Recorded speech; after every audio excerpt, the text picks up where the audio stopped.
To the Sensibly Speaking podcast. This is Chris Shelton coming at you for what is hopefully another hour of podcasting greatness here on YouTube with video, as well as on Stitcher, Google Play, iHeartRadio, and 1,000 other platforms that have picked up this podcast. And you can hear it with audio there. This week, I welcome back, and Jen, again, forgive me if I butcher this, Jen Kiaba. Yeah, and you got it right the first time, too. Both times. So 2 for 2. Congratulations. Yes. Doing something right today. We have to take the little wins where we can get them. Mm-hmm. So welcome back. Thank you for having me. Absolutely. And thanks for coming on.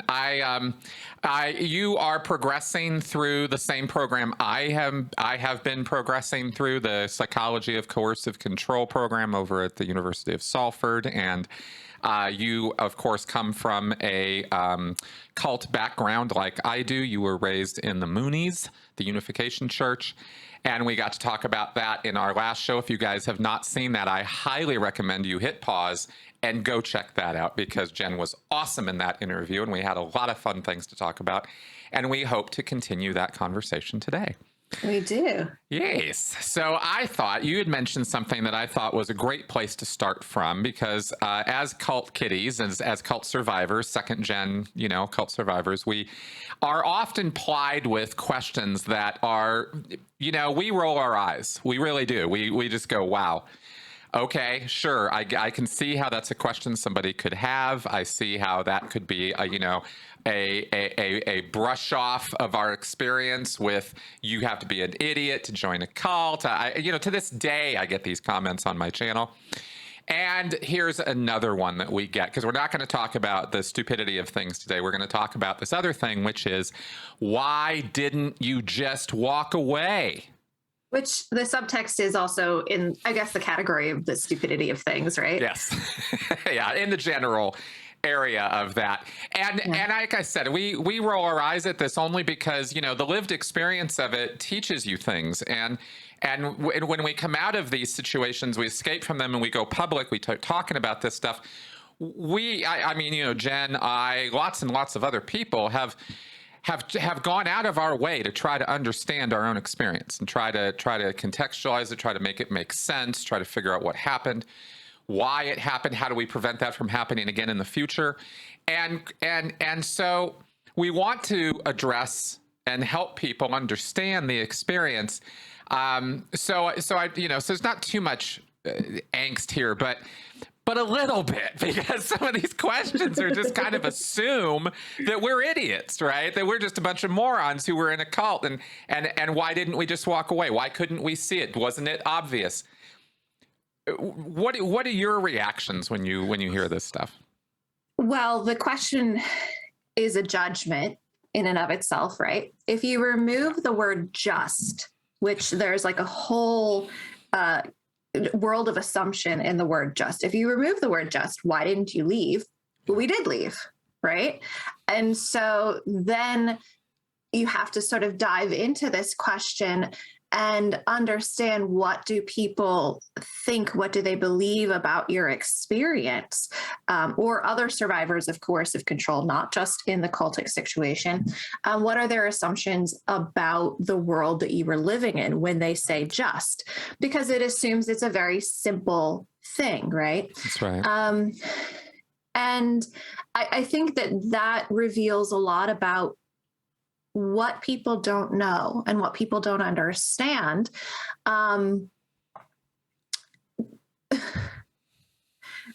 It's my least favorite question, because it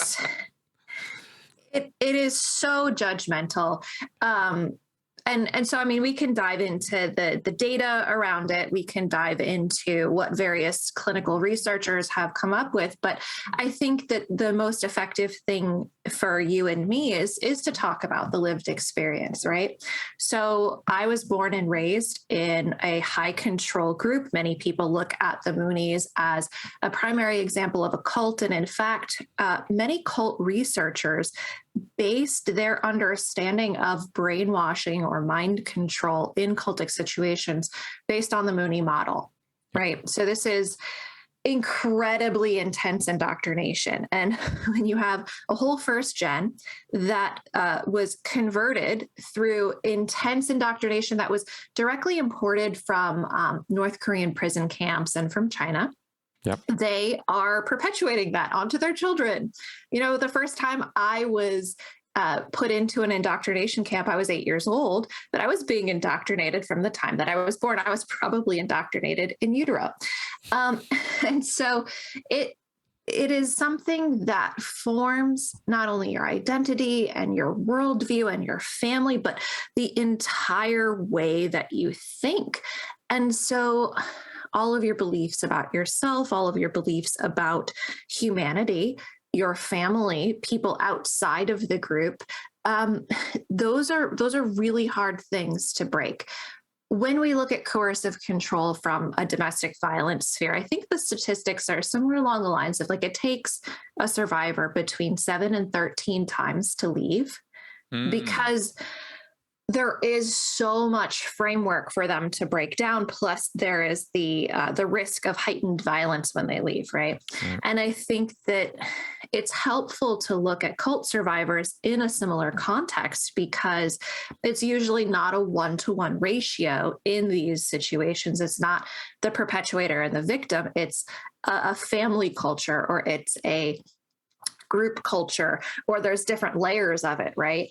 And I think a lot of people think that we all lived on a compound. You lived on a compound, I lived on a compound, and all you had to do was pack a bag some night and bug out. Yep. And even if that was the case, that's still a really, really hard thing to do. But for those of us that didn't grow up on a compound, I think the thing that's really helpful for people to understand is that the isolation still exists. There's still sort of this sense of the compound in your mind and in your worldview. You know, there's very much that us and them. So I was brought up to believe that everybody outside of the group was dangerous, was a representation of Satan, and that if I left, I would die. Like Satan would attack me and kill me. So the first time that I wanted to leave the church, I was 14 years old. And if there had been social services available for me, and I had been able to get a job and be emancipated and survive, I probably would have done it. I would have lost everything, my family, my friends, again, my identity, my cultural group, but I lost that anyway. And so there were many, many times in my story where I thought about leaving and I thought about the risks. And, you know, it's not that at 14, I decided not to leave, or at 19, I decided not to leave. It's that the cycles of indoctrination are very, very intense. It's like if you've ever been swimming in the ocean and you get knocked over by a wave and then you keep getting pulled under and knocked over and you have a really hard time standing up. I think that's a perfect metaphor for what indoctrination is like for many of us, because we might be trying to get out, but it might be an intense struggle that takes us a really, really long time. And we can get pulled out to sea in that struggle and then have to fight our way back to shore. So that's a really, really long answer to why I hate that question, because again, it assumes so much, and yet it doesn't acknowledge the depth of the struggle for a lot of people. Exactly. That's a great way of putting it. I like that title analogy. I will say that I think that a general, in a much broader sense, I think that I've been thinking lately that wouldn't it be nice? I'll just say this: wouldn't it be nice if we could approach situations we don't understand as learning opportunities rather than as judgments? You know, as like rather at an opportunity to judge a person or judge a situation that we really don't understand fully, if we could somehow see those as the learning opportunities they are. And I think people do. That's why they listen to the podcast. But I'm speaking to the broad general group of people who don't, who are very incurious, who make these judgments and sort of walk away. And they're really kind of, losing an opportunity to learn something themselves, I think. And I thought I'd throw that out there. So in the essays you and I have to write for school, one of the papers that I'm looking at is about collective self-esteem and outgroup bias.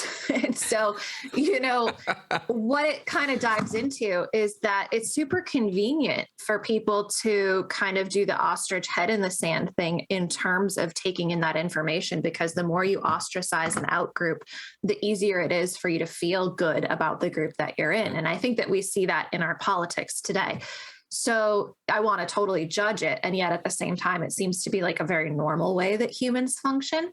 So I have to get over that and not expect people to automatically be curious. I think that it does take a lot of growth to be curious about things that we don't understand, that will fundamentally rewire our understanding of ourselves. That's, I think, the really hard part about asking these questions and then really listening without judgment.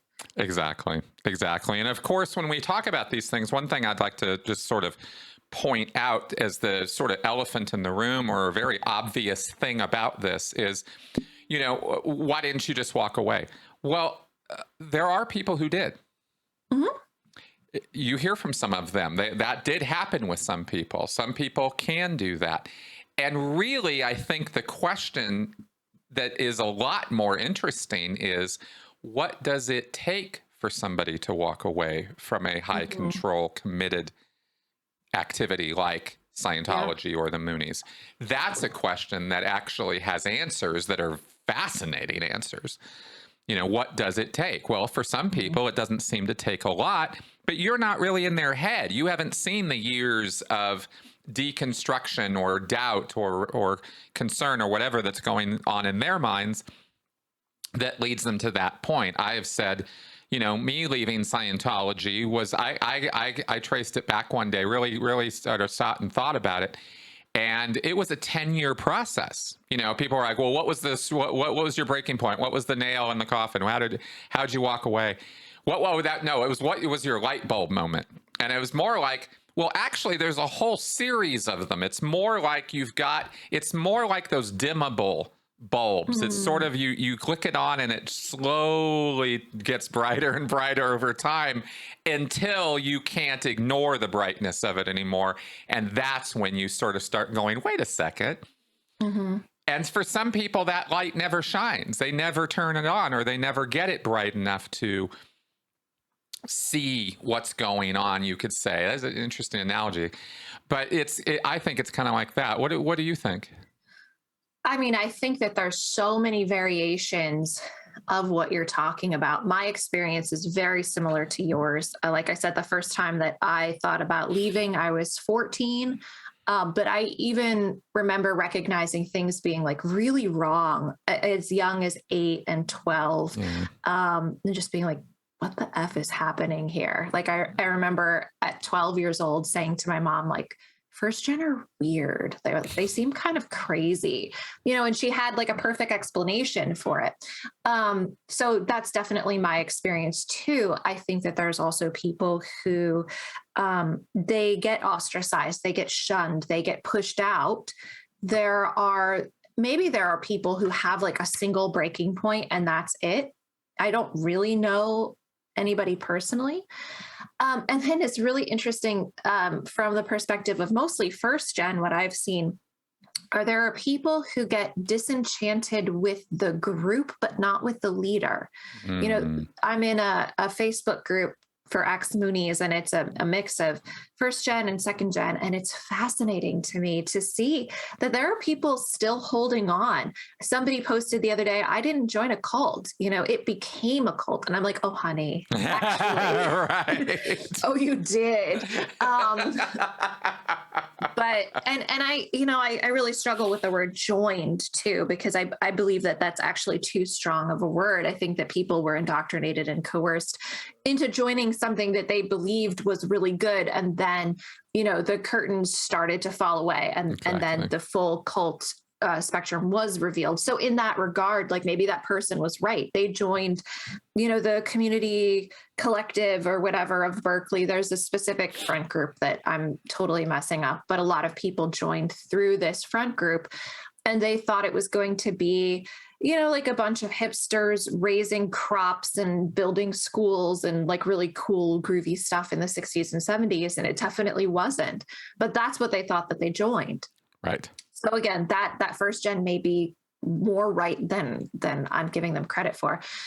But yeah, I do think that in general, I tend to subscribe to, again, like your framework of there's not a single light bulb moment. I think for some of us, there's that inkling that starts off that takes years to start to tear down the walls of our indoctrination, and also to build up the bravery to say, I'm going to give up all of the framework of my life, my identity, my finances, friends, family, and step out into this thing that I was told was a dangerous, horrible, evil wilderness.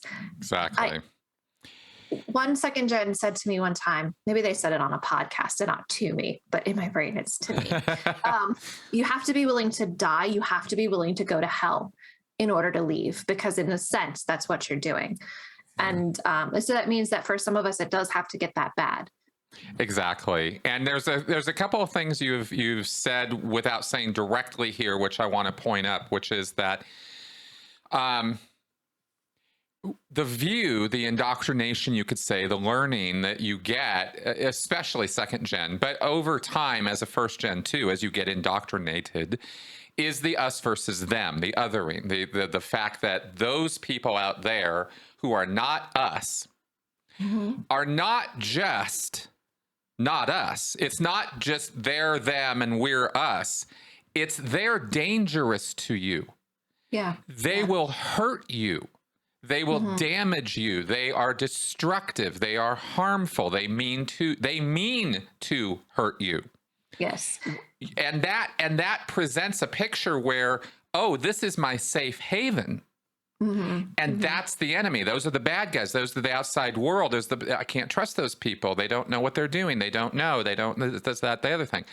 So it's not an even Steven thing where you're like, oh, well, I'm in this group and I'm getting hit, or I'm getting beat on, or I'm getting locked in the basement, or this or that or the other thing.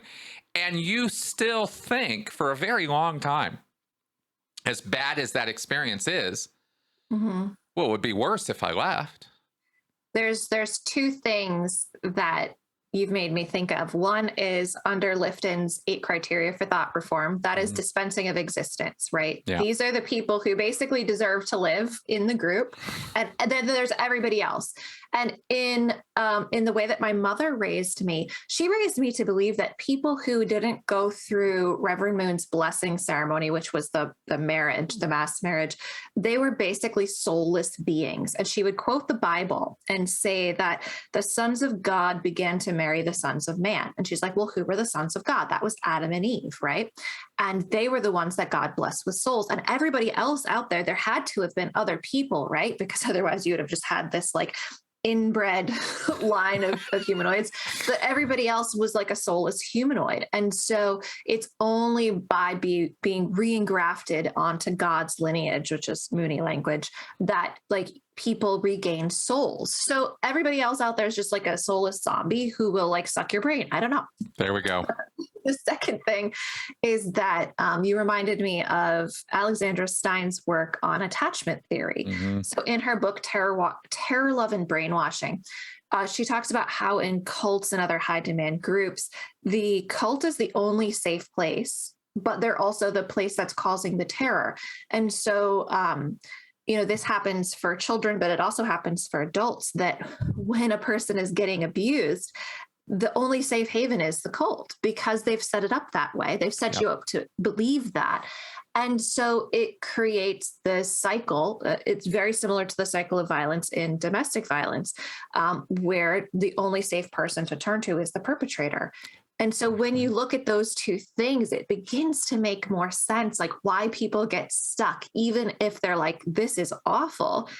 It's they've been programmed. And that's such a horrible word, but from a psychological standpoint, like they've really been abused into thinking that this is the only place that they can be safe.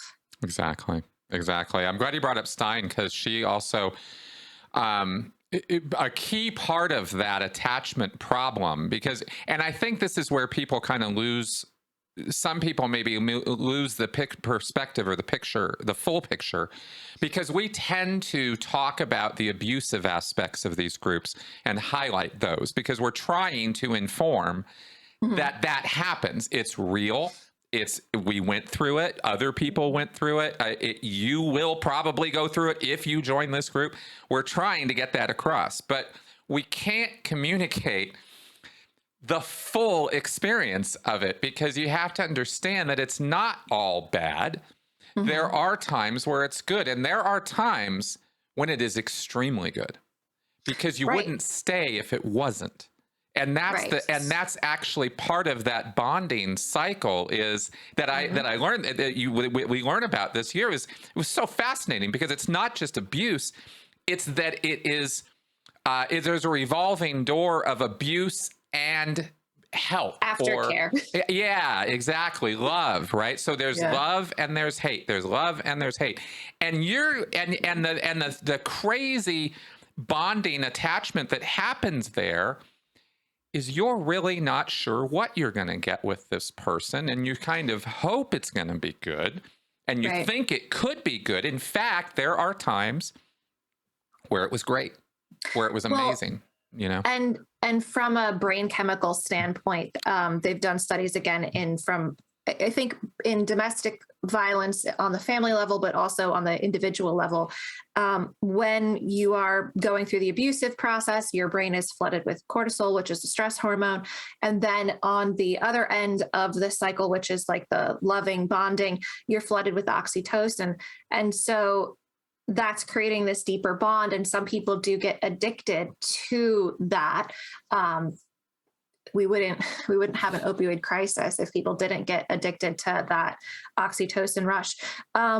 And so for anybody that's interested in looking into this, the theory was, I think, first put out by Lenore Walker, The Cycle of Violence. And again, it's specific to domestic violence, interpersonal violence, but it perfectly overlays onto the cult cycle of violence too. Yeah, exactly. And it's really, this is when we talk about, the word manipulation, right, or control or coercive control. This is the kind of patterning we're talking about. We're not talking about you go home every day or you go down to the cult center every day and they throw you in the basement and they beat you and you just keep coming back and reporting for your abuse. That's not the picture. The picture is an alternating abuse. There's punishment and there's reward, and there's punishment and there's reward. And it's kind of amazing how long some people will continue to go into a strictly abusive environment and just keep going back to it. But it is even more fascinating how long you can extend that stay by interspersing that abuse with periodic moments of pleasure or benefit or, help or whatever, that the person, that's not fake, it's not flattery, it's not nonsense, it's the person manifests, substantially feels better.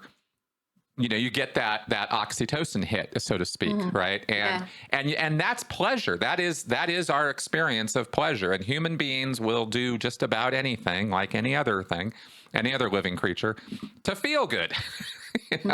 So that's what keeps you coming back. And I think if I was going to answer the question of why didn't you just walk away, it's because it's a mixed bag with this group, and you have this endless hope that the potential for this group can be realized, even if it's not being realized right now. Did you ever, were you super invested in the potential of the group? I'm curious, really. Super invested. And I found it's taken me a number of years to realize that that was not a common thing necessarily. Not everybody bought into that. I very much believed that we were saving the world, and that all the sacrifice I was making was a martyrdom for that. And it wasn't the beautiful sadness of it. I hated it. I did not enjoy going through any of that crap. And I knew it was crap, but I put up with it because the mission was more important. And what worthwhile goal has ever been accomplished by anybody without a great deal of sacrifice? Right, right. You know? It's so interesting to me because I grew up with a lot of people that felt that way, both first and second gen. And for me, I always struggled to align with the mission because, again, I didn't grow up in a intense community. My family moved around a lot. And I know that we talked about telling my story at some point so that it's not just like little drips and drabs, but, in the Unification Church, people tended to have these pockets of Moonies in like the Tarrytown, New York area and the Washington, D.C. area, the San Francisco Bay area. And my family was always on sort of the outskirts of a Moony community or like in a backwater. So I was super isolated from that camaraderie. And I saw a lot of outside people. I wasn't really allowed to have relationships with them or anything, but that was an interesting counterpoint for me. And then seeing like the first gen and sometimes even second gen, what that did to me was make me feel like something was wrong with me because I didn't really believe in this organization. Right. And so there was so much self-hatred that I brought to the game. And I don't know what's easier or harder in terms of getting out. But it wasn't necessarily that I had to deconstruct whether or not this group was actually saving the world and what, was the mission worthwhile or not. Like my biggest point of deconstruction was, am I a horrible human being? Like, I remember journaling when I was like 19 or 20 and on the cusp of leaving that I felt like a blind spot in God's love because I was just so not connected to the mission. And I was great at performing, but I did it with such loathing without there's got to be something good here. It was just like, what the actual F is happening? And you would think logically that would be enough to snap me out of it, to be like, I'm done. And I think that there were people who somehow circumvented the self-loathing and were just like, no, this is shit, I'm out. But it took me a really, really long time. And I think part of that was my family culture. Yeah. But yeah, it's so interesting to me to hear other people when they come out the other side talk about whether or not they were really invested. And I feel like an asshole being like, well, I wasn't. But the truth no, is, I think that's a good thing. it came with its own baggage and damage, though. Yep. Of course it did. Well, and that's the thing is the recovery process is that's why we say it's so individual, because I'm sitting here thinking about what you're saying and realizing that there should be. And there probably have been studies or categorizations come up with or things worked on with this. I haven't particularly seen it yet, and maybe I could find it in the literature, but some kind of well, what are the factors that keep people in a group? What are they? There's loyalty to the group, there's loyalty to the mission, there's loyalty to the individual who represents the group, whether that's the authority figure or the person who got you in or your mom or whoever that is. There's the ideals of it, there's the morality of it. There's a lot of different things that cause someone to want to be part of a group. Mm-hmm. And then over time, you could say maybe there might even be stages to this. There are reasons people stay and continue and evolve into the group. And I think these could be categorized somehow. It might be kind of interesting to figure that out, because I'm thinking, here we have a person like you, such as yourself, who raised in the group, but somehow found themselves, whether it was never or at some point, you realize this mission ain't my mission. This isn't my thing. What am I doing here? And you kind of get a little imposter syndrome. Huge. Yeah. That wasn't my thing, though, at all, ever. I never, ever thought I wasn't a good Scientologist. And in fact, it was the Scientology principles as written that I believed in. And when they were being violated, when I was lying more often than I was telling the truth, for example, that created for me a moral crisis. And I couldn't continue to be part of it simply because of the morality of it, not because there was some individual I hated or somebody I couldn't get along with, or I just got too much abuse, because I put up with a tremendous amount of abuse. And I was prepared to put up with a whole lot more. But the day that I realized our mission was not being accomplished because we were actually violating the very principles that we were espousing, that hypocrisy was what spoke to me. So so it really, the triggers can be, you know, the sort of like, oh, wake up moments can be caused by wildly different things. And I don't know that we totally appreciate the variety of that. Yeah. No, and I think that there's multiple layers to it for a lot of us too, because, you know, as you were sharing, it made me realize, like, yeah, I walked away when I was 21, and part of me was like, well, this is bullshit. And there was another very strong part of me that was like, I failed. I'm an epic failure, and therefore I cannot, nor do I deserve to be part of this group anymore. And it took a really, really long time for this is bullshit to emerge as the forerunner in my emotional reality. Yeah. Yeah, big time. Big time. I wonder, I'm curious in the groups you're in, because I've commented about cult member groups, social media groups and stuff a few times, because I've been involved and directly observed not only ex-Scientology groups, but ex-Mormon, ex-Jehovah's Witness, and ex-Christian cult groups, specifically Gothard's group. So I've seen those ex-communities, and of course have worked with ex-members of other communities, and it's interesting, the parallels are almost one for one between them in terms of how there's factions, and there's, you know, old school versus new school, and there's, you know, varying belief sets, and there's people who come out who still believe in the founder, but they think it, you know, that the organization's off the rails, or vice versa. I mean, there's so many different things. But I'm curious, have you noticed or taken any looked at all at first gen versus second gen there?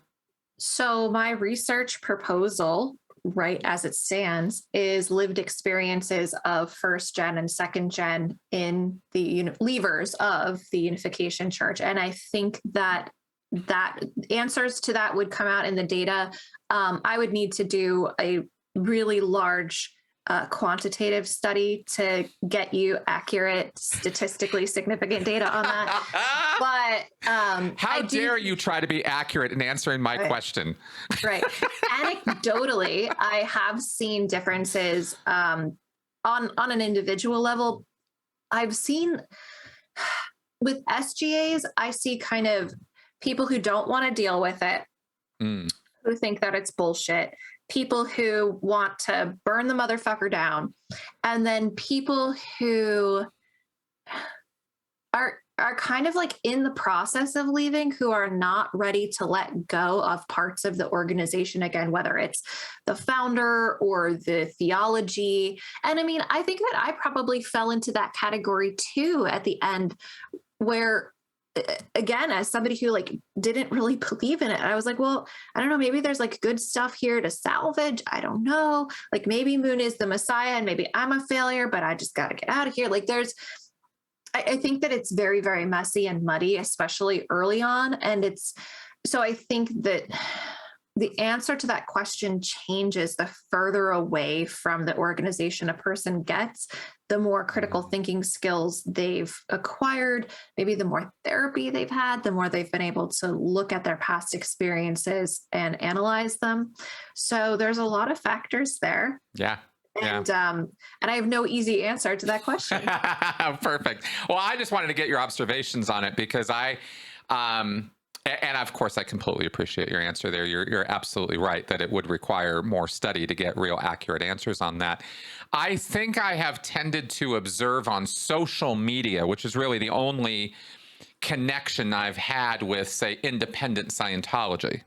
Mhm. which is Scientology that happens outside the official church. People leave the church, they still engage in Scientology practices.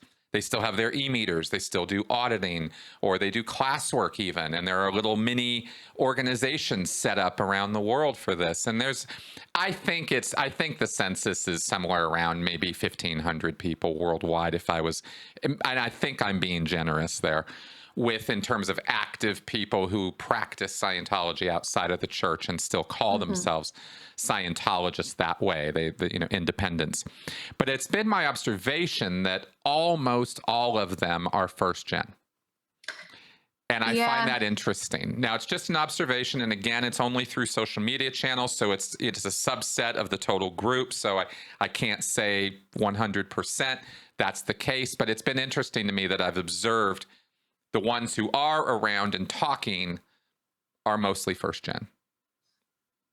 I think I know of in the main body of the Unification Church, they would consider there's two different things that are kind of happening in the Scientology thing as far as the way the Unification Church would look at it. There's either an offshoot, which is like they're not associated, they're doing their own thing and they're wrong. Or there's the resting member. So somebody who hasn't been coming to church for a while, but might still believe, might have a picture of Moon in their house or something, might consider themselves a member. In the second gen community, I feel like it gets more complicated because that is your identity.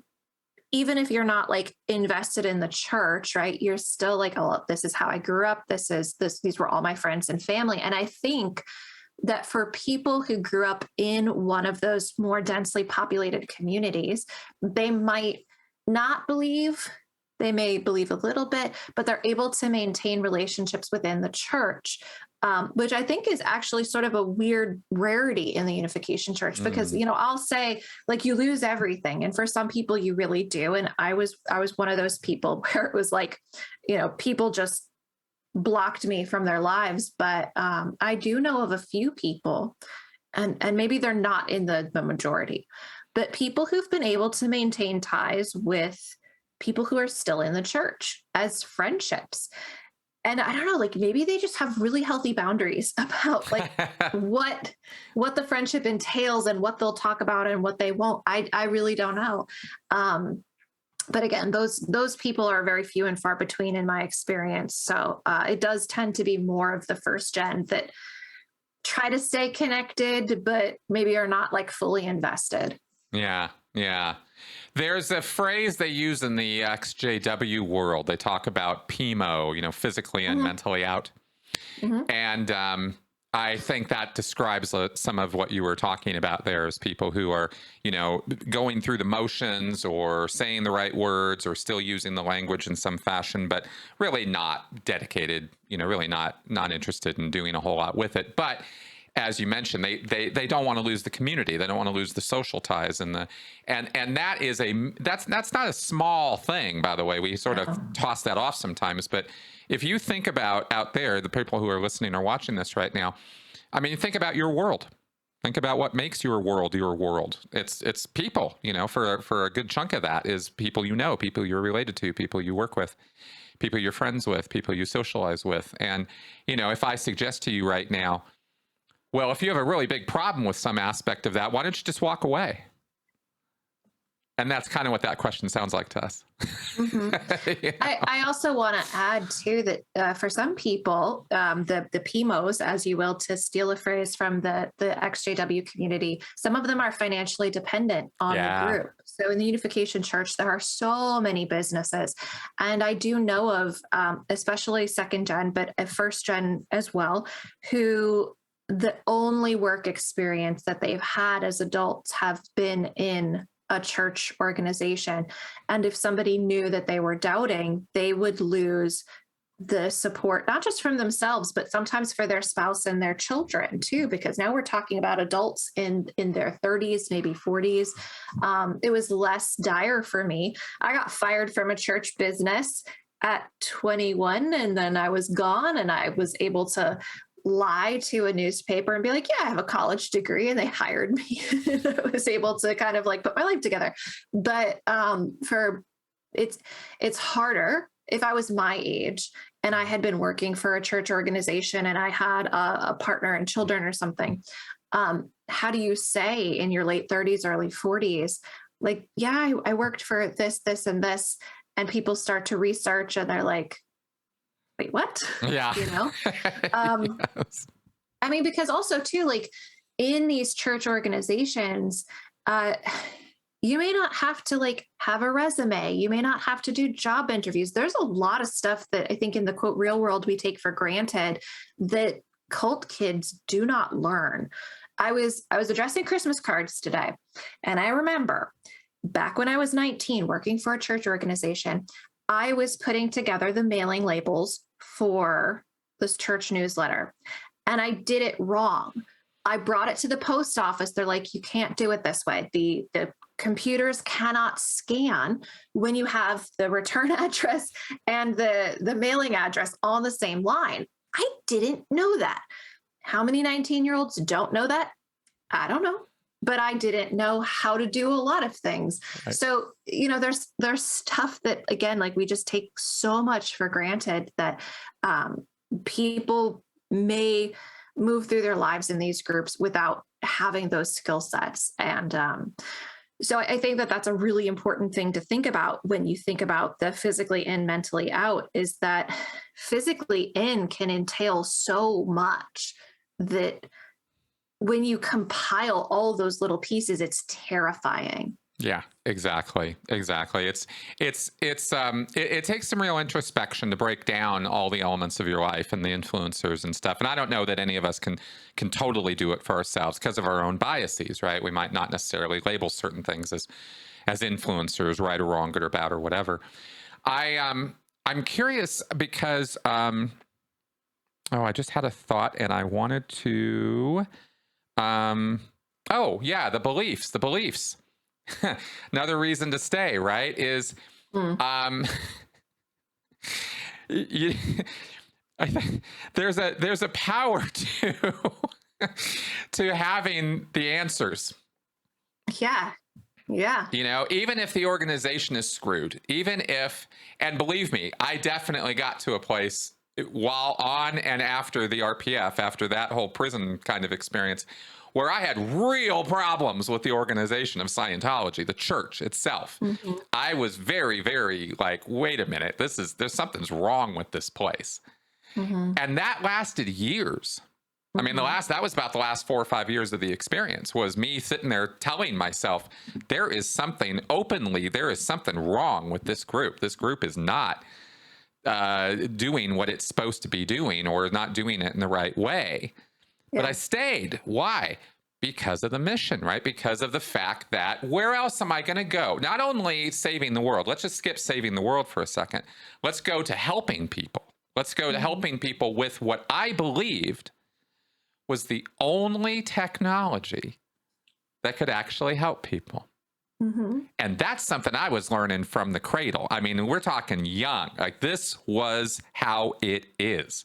So I had no concept of how it could be different from that. It was that big of a truth to me that Scientology was the single thing that was going to change a person's life significantly for the better. Yeah. You know, money wasn't going to do it. Food wasn't going to do it. The perfect job wasn't going to do it. You know, having a yacht and a mansion wasn't going to do it. There was no material things that were going to give you spiritual salvation and immortality. Only Scientology could do that. So how could I possibly walk out of this group and go do what? Flip burgers? Go sell stocks? Go have a hobby? What? So there's that aspect of it also, is that truth thing is powerful. Yeah, I mean, I think that a good analogy is that the truth that you have is this oasis in this desert, right? At least that's what you're taught to believe about it. And everything that you said could be applied to my experience being raised in the Unification Church. The divine principle, which was the theology that Reverend Moon supposedly came up with, was the ultimate truth that human history had been waiting for, you know, and God finally revealed to Reverend Moon, and that there was just nothing that there is no other way to have a relationship with God except through Reverend Moon and through the divine principle. Mm-hmm. And therefore, there was no way to happiness, and we're not talking about hedonistic happiness either. We're talking about more the eudaimonia, that all human relationships are going to be crap if you don't have divine principle. There's going to be no meaning in your life if you don't have that as your framework. And if it's not centered on God and true parents, which were Moon and his wife. So again, it's, the cult playbook that we talked about before. I think that every single group has that same sacred science, right? To take it back to Lifton. But yeah, if you're brought up to believe that, it is heady. Like, okay, well, this sucks, but there's nothing else good out there, so either it's my problem, or the way that my mother would sometimes put it to me when I was struggling with this is she'd say, even in the Catholic Church, there's everything from the mafia to Mother Teresa.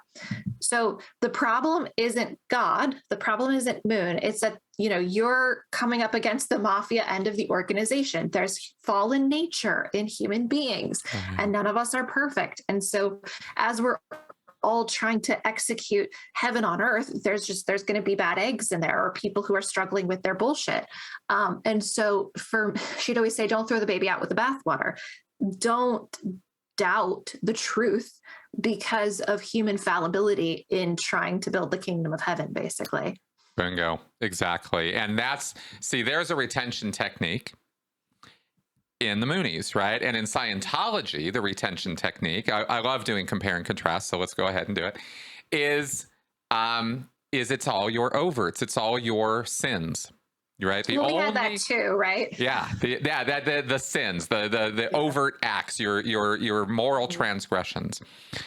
They're the only reason, according to L. Ron Hubbard, and I just analyzed a whole lecture on this. I mean, it's a brilliant circular logic argument that wraps Scientologists' heads into pretzels. Mm-hmm. Because if there is something bad you have observed, you're watching it, you're seeing it. The church is empty. There's nobody here.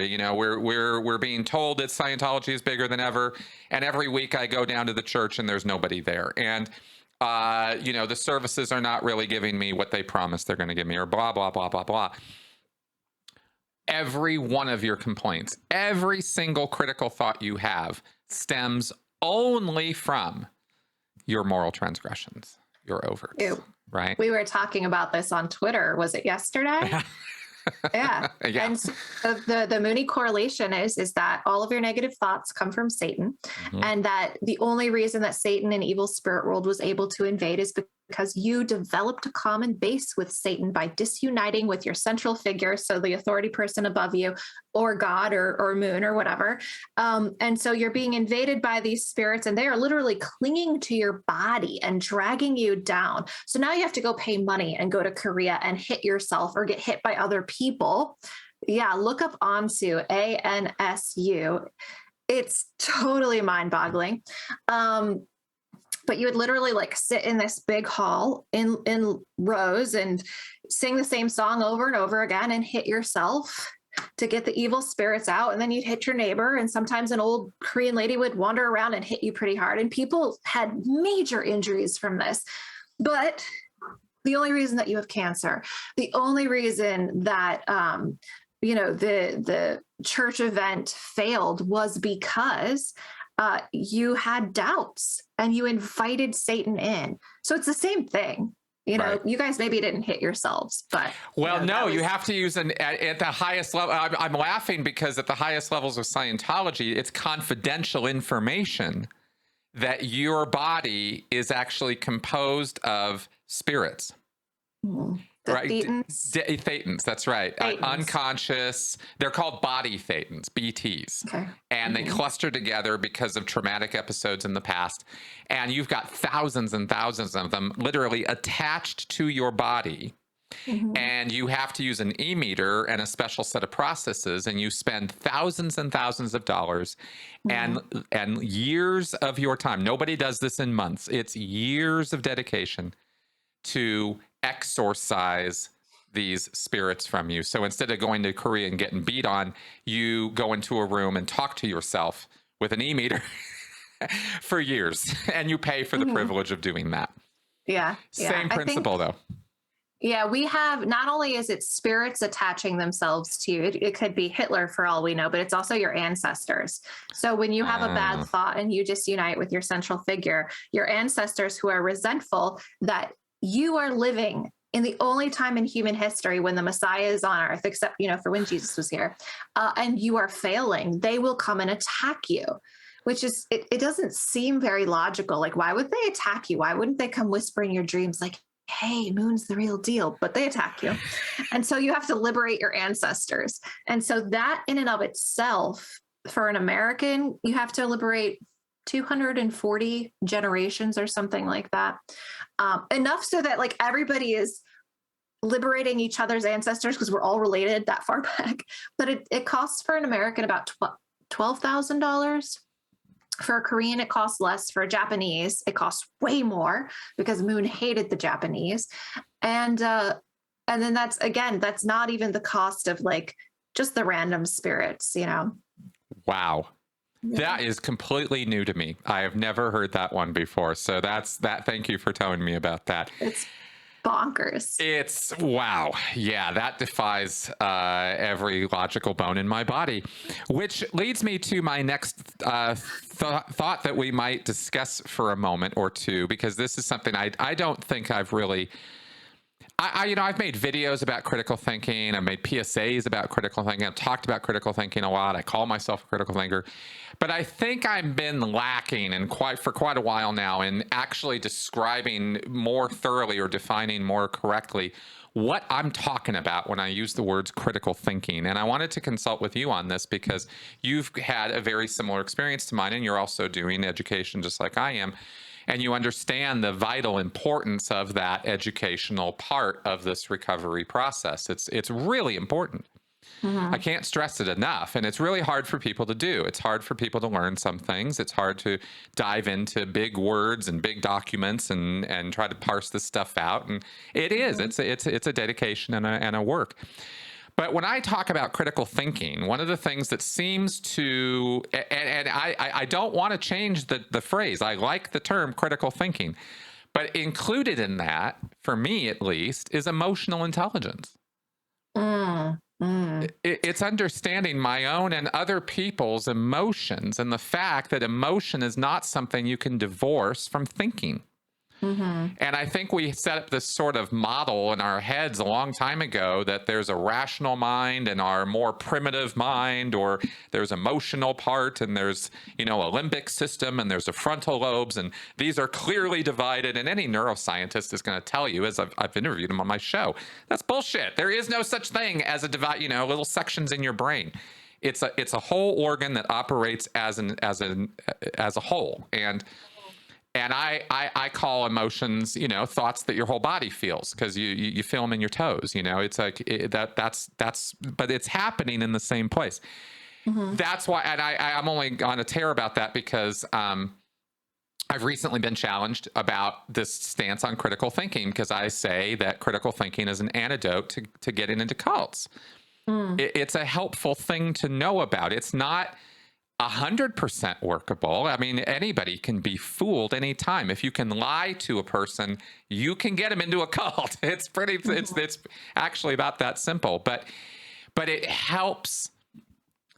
It helps you spot those lies. It helps you recognize that there are such things as manipulation, and emotional manipulation is part of that. In fact, it's the biggest part of that. And I don't know how to think about critical thinking without thinking about that part of it.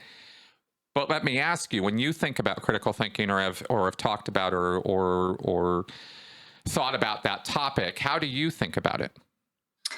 I think that for me, the most important thing to understand is the underlying emotions that we can be manipulated through. Yeah. And I'm trying to decide which direction I want to go in answering this. I'm thinking of Cialdini's Principles of Influence, where he talks about what is it? It was 6 and now it's 7 different principles by which we can be influenced / manipulated. And these are things that like we as human animals, it's almost a automatic reaction. He uses the phrase click whir as like the stimulus happens and our brain just starts whirring along in a direction. Yep. And so understanding those principles for me has been really helpful, not always in the moment necessarily, because I'm an emotional creature, I'm a social creature, and I've been programmed along with all my other social creatures to react to many of these things, which is why influence works. But looking back, at least at times where I experienced manipulation, it's helpful for me to see, oh, these were the things that were at play. Another layer to it is, and I think this is really important for anybody who has survived trauma, especially developmental trauma, and SGAs are a perfect example, is learning to feel our feelings as they're happening. That's like step 1. But then step 2 is almost like learning to not necessarily react to them.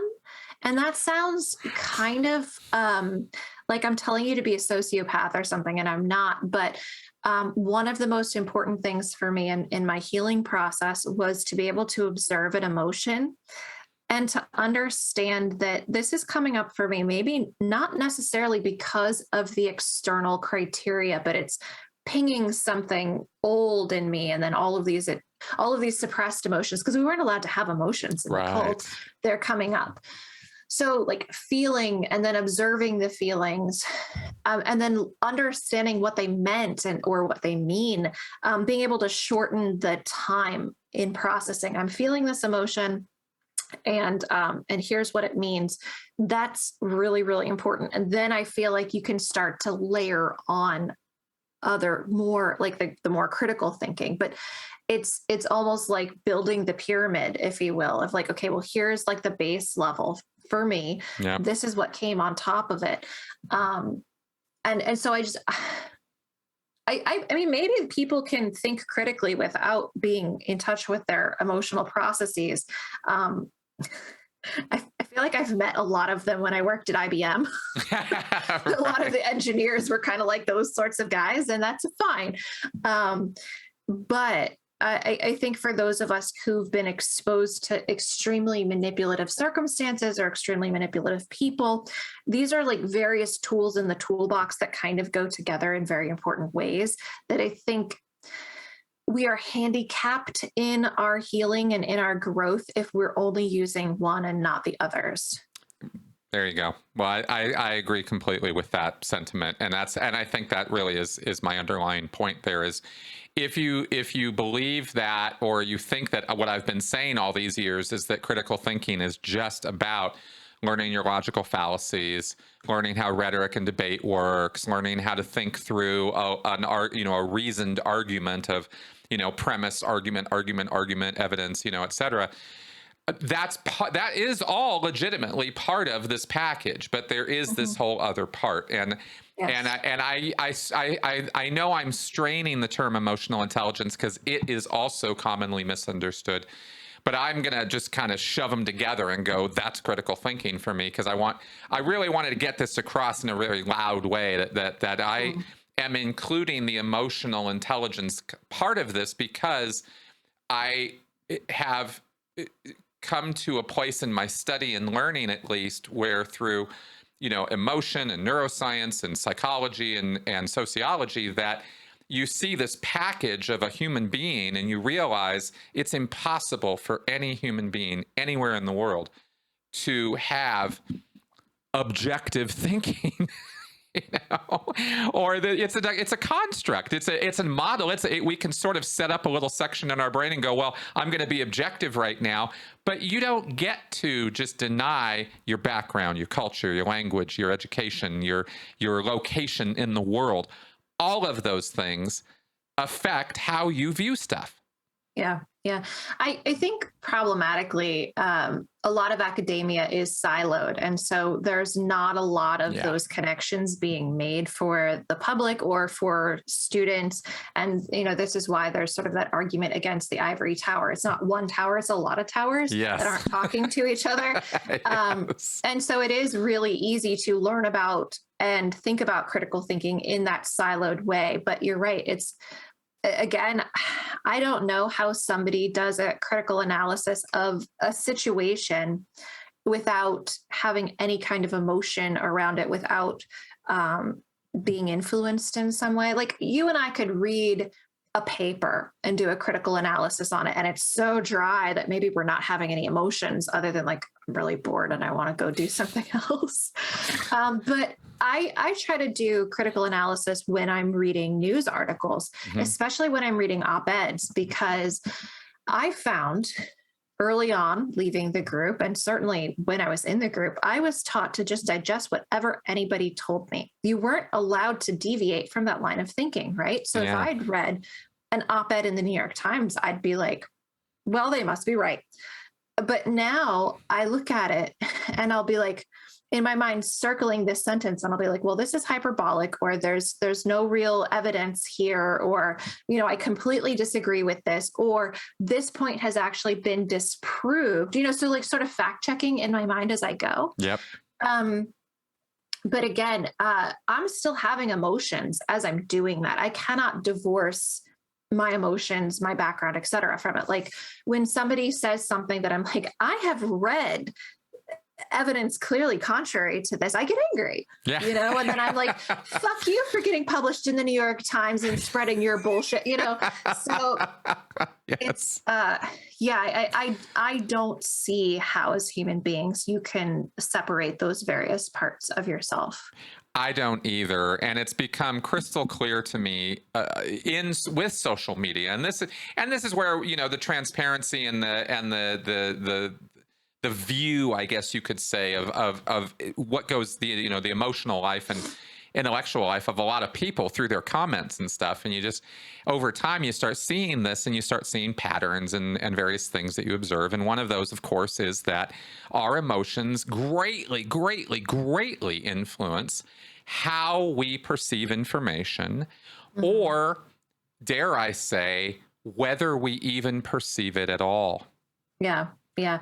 My mother used to tell me, so if we ever talk about my story in depth, my mother is a really interesting figure because she was the thing that kept me in the cult the longest. And she was also the thing that helped me learn to leave. And I think I said last time we talked, she described herself to the end when she passed away as a fundamentalist Moony. But what she would tell me is, be careful what you believe because it'll control your life. Studies have been done to show that people will literally shut out information that disagrees with a closely held worldview. That's it. And I was like, thanks, Ma. So what you're telling me is, and she was using that as cult propaganda. But I took that as, I've got to be really careful about the belief systems that I am being inundated with on a daily basis, because I could be shutting out really important information for myself. Exactly. Where this has kind of come for me is the idea that people, I flip the script on the stupid question. Okay. You'd have to be stupid to join a cult. And I say, or how stupid do you have to be to join a cult? And I say, no. It's what actually happens is you keep yourself stupid to stay in a cult. In other words, you have to deny the evidence of your senses, your perceptions, and the intake of information. You have to filter. And we all do. This is, it's cultists are no different with this. It's just learning about cultists is what taught me this, is that we all filter what we're willing to accept, what we're willing to hear. You gave a perfect example there. Like, these New York Times, why did they post this bullshit? It's like we reject out of hand stuff that we disagree with. But now, whether we have evidence or not, we do that. Now, if we have evidence, we're more justified in doing that, but it doesn't change the fact that we do it whether we have evidence or not. You know, it just takes whether you agree or disagree. You know, screw this guy, unfollow, block. You know, all this stuff. I still do that. Somebody that I used to work with posted something that I felt was like incredibly just disgusting and detrimental, and I was like, you know what, unfollow. Yep. I don't need to engage. But I recognized as I did that, like, that's the exact thing that we're talking about here is I'm choosing to filter out this information because, you know, and here are my reasons. But at the same time, I also feel like given what we're going through right now, we might have to like choose what we take in and what we filter out. And that for me was like a mental health choice, you know? Absolutely. Absolutely. Well, let me contribute to that by saying I could see how some. Let me say this. I don't mean not do that. Don't stop doing that. That's a good thing to do. There's nothing wrong with filtering information. We all have to do it. If anything, it's a primary function of the brain. But I'm just pointing out that we're awful quick to do it sometimes based on our gut, based on what we think is right rather than what actually is right.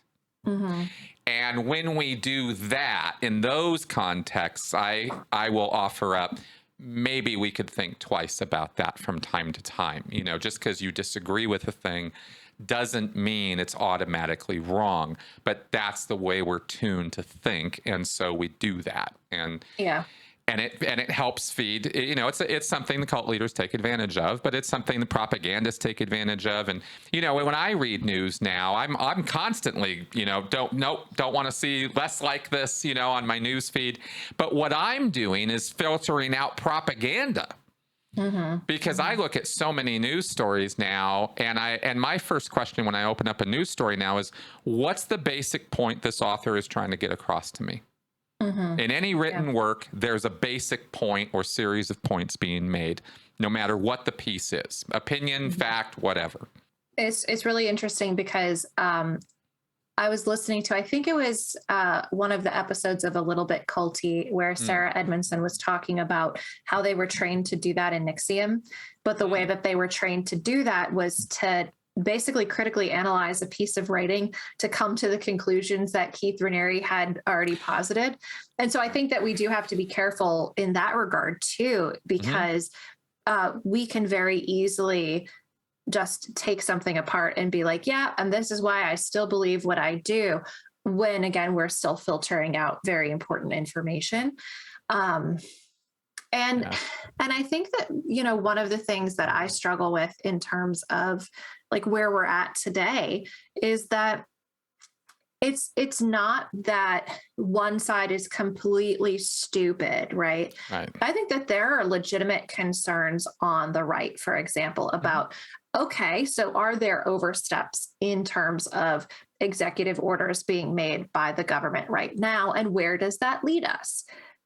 Sure. But at the same time, like, I get mad when I go to the grocery store and people aren't masking. I'm like, fuck all of you. So, you know, it's like, I think that we have to be really careful because, again, it's not that people are stupid, but it is that they may hold a specific belief and therefore they're collecting people and other information around a belief that may not be true, or that may be problematic or whatever. And I see it on across the spectrum. I don't want to say both sides because again, we get very black and white about it, but across the spectrum of left and right, we're all guilty of it.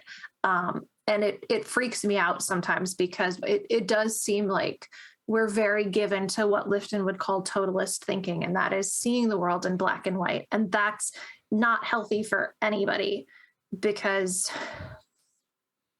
it's how we got here, and it's not going to get better from here if we continue, you know? Exactly. And it's not even a matter of this is just a phenomenon of the extreme ends of spectrums, because you can have, theoretically at least, a radical moderate, a radical centrist. You know, you could have somebody who absolutely is so dedicated to a whataboutism and a centralized sort of focus that they filter out everything that's not that.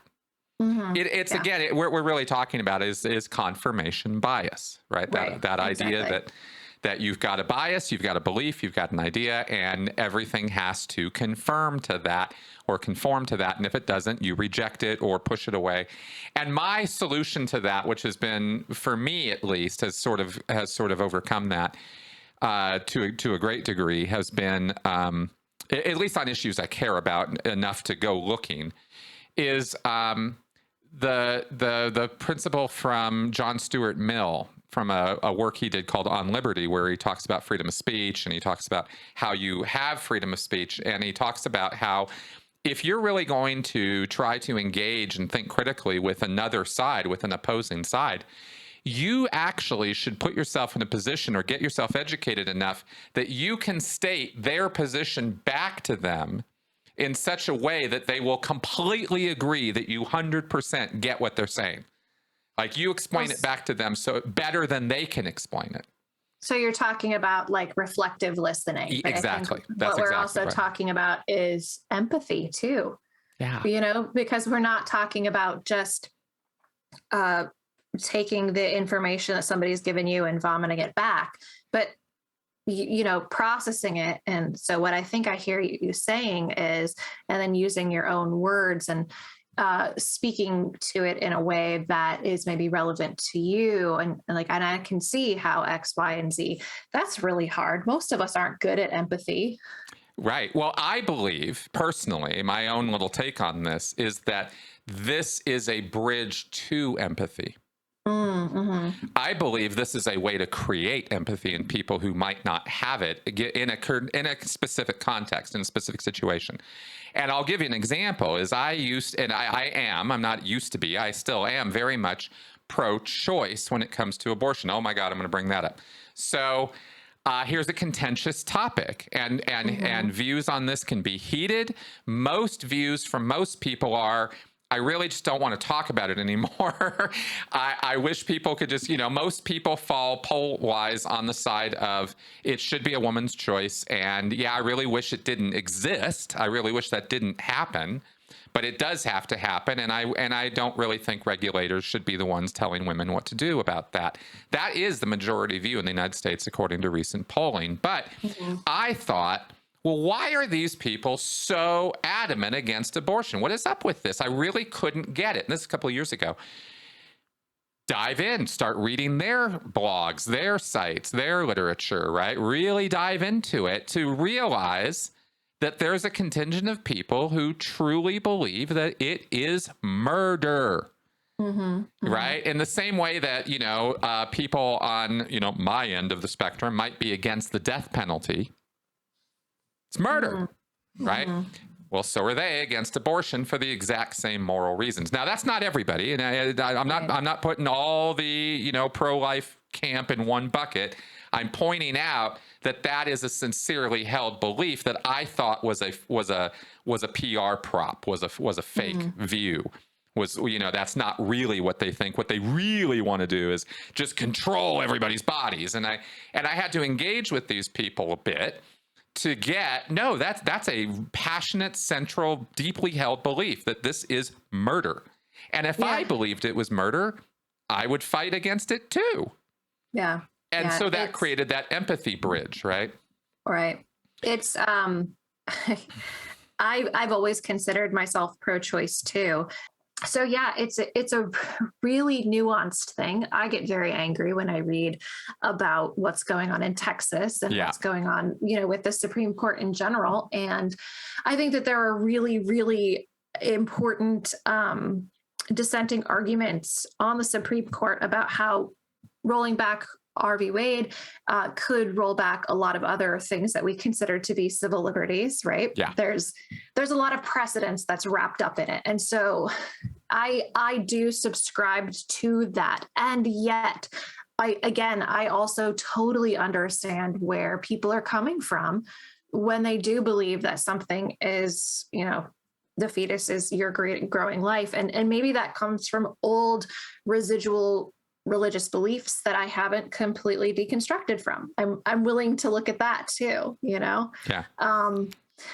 In the Unification Church, I was taught that the spirit did not come into the child's body until they took like their third breath or something. But Moon was also like, abortion is wrong unless the child is not going to be able to fulfill the purpose of creation. And in Moon's mind, the purpose of creation was to be fruitful, multiply, and have dominion. So basically, it was a very ableist kind of ideology. If you're going to have a child with Down syndrome or with any kind of like major chromosomal difficulties, that would kind of fall under they will not be able to fulfill the purpose of creation, probably, so you could abort them. So it's like a highly problematic worldview in that regard.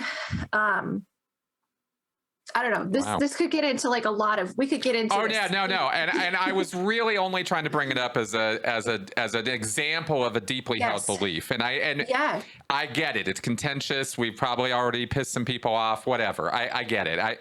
It's not the point of this, right? The point of this was to talk about bridging the difference between deeply held beliefs that people can hold can be bridged, and empathy can be created by simply really engaging with the other person and trying to understand that they have a point of view. And when you get where they're coming from, you get two benefits from that. One, you get the benefit of learning something new that you might not have already known. And two, you get the benefit of stripping away from you your assumptions about why this person feels the way they do, because they'll tell you why they feel the way they do, and you can stop assuming that you know why they feel the way they do.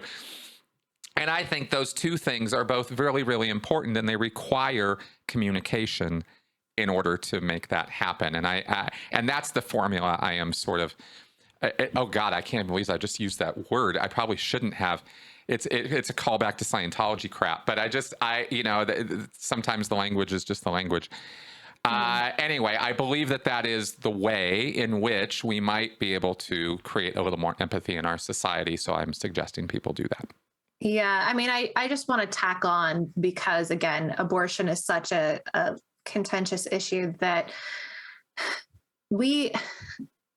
I feel like in our society, we are programmed to totalist thinking, especially in areas of politics, religion, etc. Yeah. And so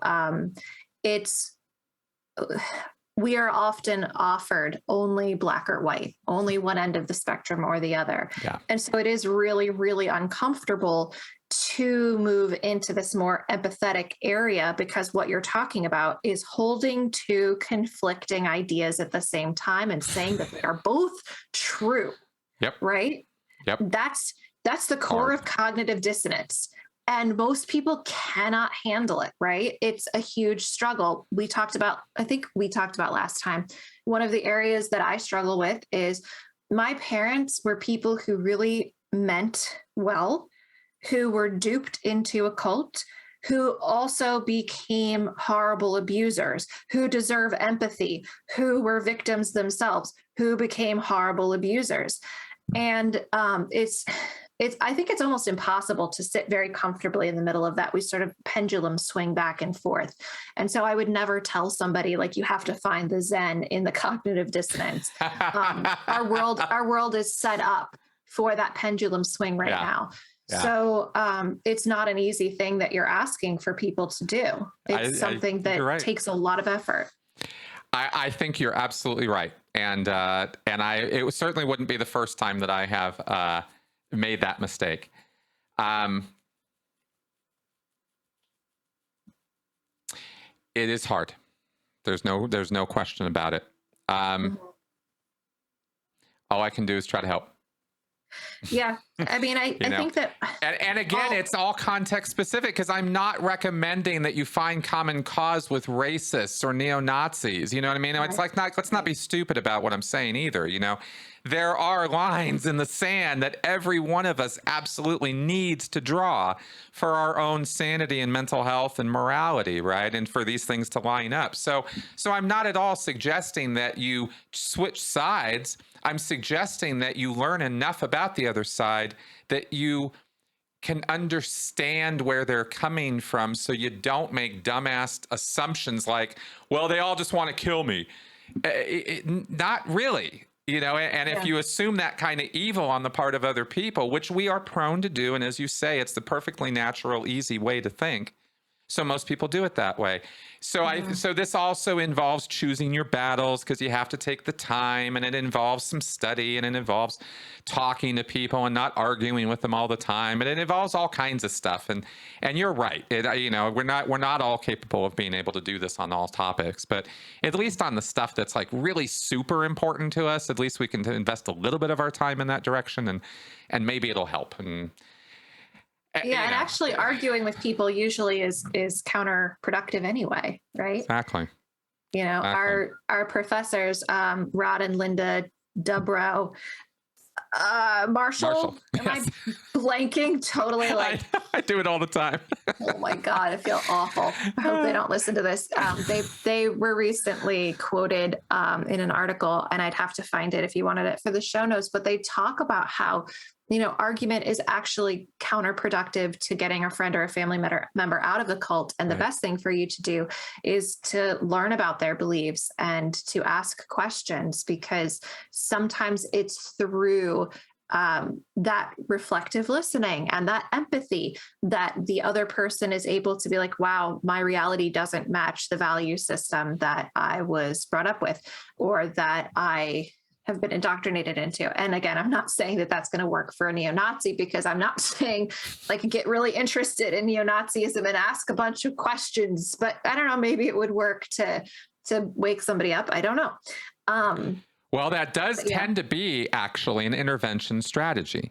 And it's basically what exit counseling is based on. Exactly. Right? And so maybe, this is me pulling from that reservoir of knowledge and saying, maybe this applies to more than just cult interventions. But I'll tell you straight up, you are never going to get somebody out of a cult by arguing at them.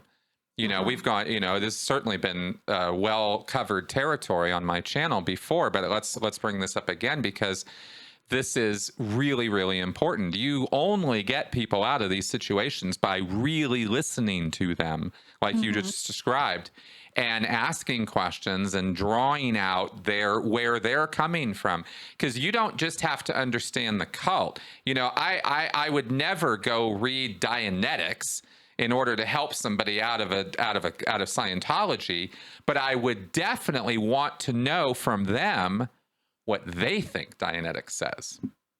Interesting. Right? Tell me your understanding of it, because it's probably going to be a little different than what Hubbard had to write, especially given how confusing he wrote, But by getting that view from them, it then opens the door for you to then ask the next question and the next question, or bring up the next point in an accepting, open way where they're going to be willing to accept that information from you. Because you will never, ever, ever change somebody's mind by pissing them off and making them mad and defensive and get their hackles up. It just doesn't work. Right. So I guess have several friends in multi-level marketing businesses, and they're taught to cut off people that are not supportive. And so one of the things that I've tried to do, while not maybe investing monetarily, is being an open channel and asking questions. And a lot of the questions that I've been asking lately are like, how are you doing in your business? How is your upline treating you? How is your investment of time and money bringing you a return? There you go. And getting honest answers to that has been really interesting. And that's where I've been able to be the most supportive, to the point where I said to a friend last night, you've worked really, really hard at this business, and we're in an unprecedented pandemic. And if it's not working out, there's no shame in walking away. You gave it your all, because there is a lot of shame in walking away from these situations. But being able to say to somebody, this doesn't sound like it's set up for you to succeed right now. Even though these ideals that you're really invested in sound great, it doesn't sound like they're actually manifesting for you. Bingo. This isn't your fault, and I love you and support you there if that's where you need to be, but also very much on the other side, and don't despair. There's a lot of other stuff that you could do, so I try to keep that kind of model when I think about other people that get into more coercive groups, it's harder, especially when it's more triggering for me personally, like a political kind of thing.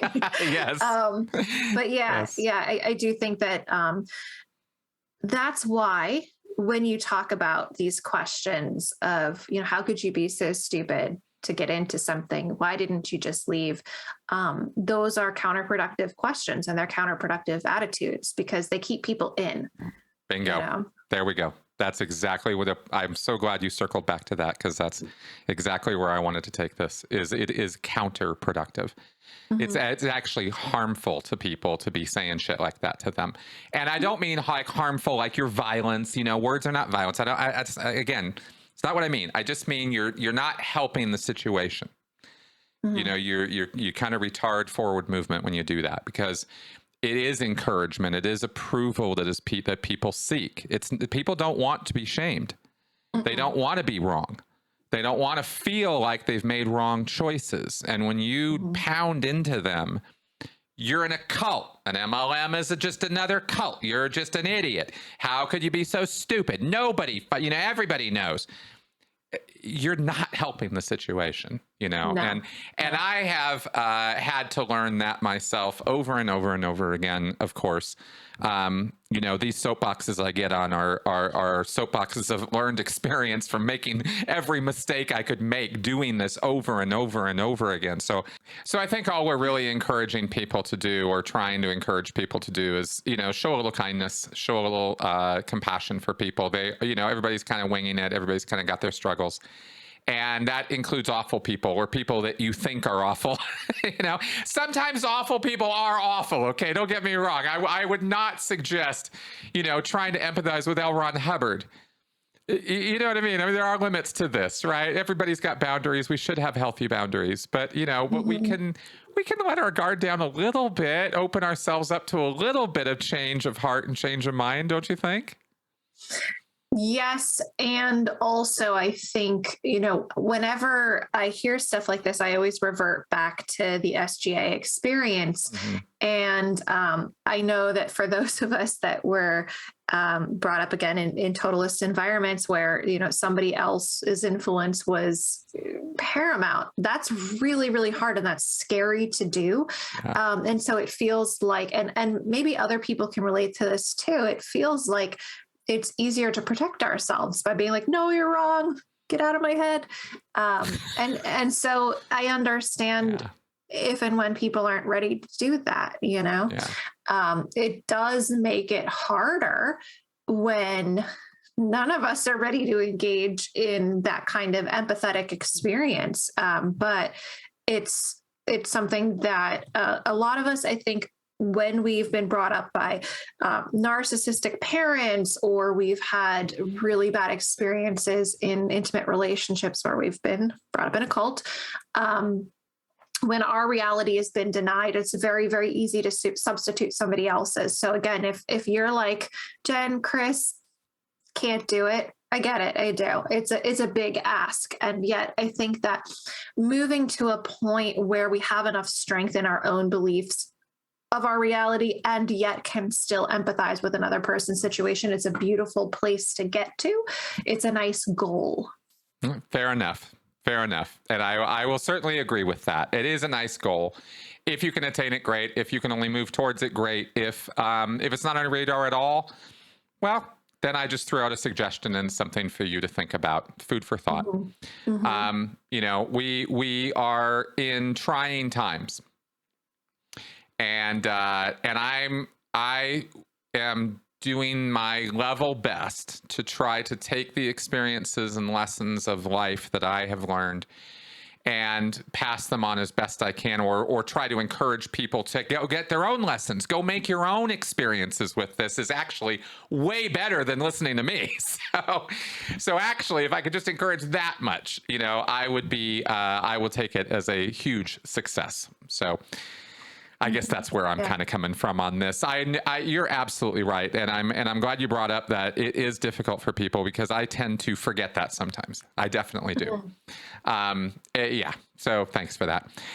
And that all being said, I think that I think I will dare to suggest or put out for our, to let our listeners know as well that the next time that Jen and I get together, I think we've agreed that we're going to actually do her story so that we kind of get that, you know, knocked out of the park. We don't have to talk about it. But also, I have about 1 million questions. And so far, you have actually said some things about your experience growing up in the Moonies and certain aspects of the belief set that I had no idea about.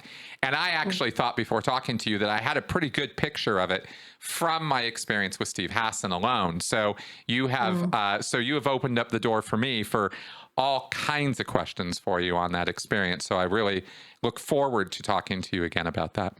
Yeah, I mean, Steve Hassan was in the group in I think the early 70s. I think he was in for maybe 2.5 years, something like that. And one of the ways that cults work is that they're constantly reinventing themselves. So I have been out maybe over 15 years. I don't even have like an accurate perspective on what the lived experience of a current member is right now. And so that is in no way to say, you know, Steve Hassan's experience wasn't relevant, because it was to his time period. Mine was to my specific experience. And one of the things that I want to study is, again, the differences in the lived experiences and the similarities. There's no homogenous experience. And so that's why having conversations with survivors can be so fascinating, because you get that multifaceted view. So big time. And it's also interesting to see which parts or pieces can be emphasized in different experiences, you know, and anyway, all of that. So absolutely. Well, that all being said, we're going to wrap up here today.